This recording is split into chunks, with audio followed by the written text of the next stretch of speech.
क्या तुम इन्हें पढ़ोगी नहीं? नहीं, जरूरत नहीं है। क्या तुम्हें मालूम है मेरी बेटी कहाँ दफन है?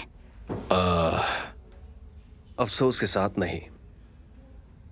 इसका इंतजाम बोरिस ने खुद किया था। अपना ख्याल रखना।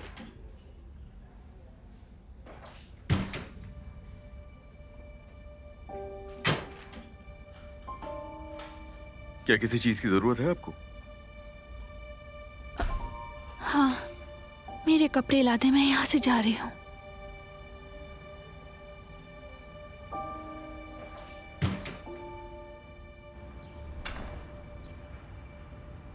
कसीनिया, कसीनिया प्लीज रुक जाओ।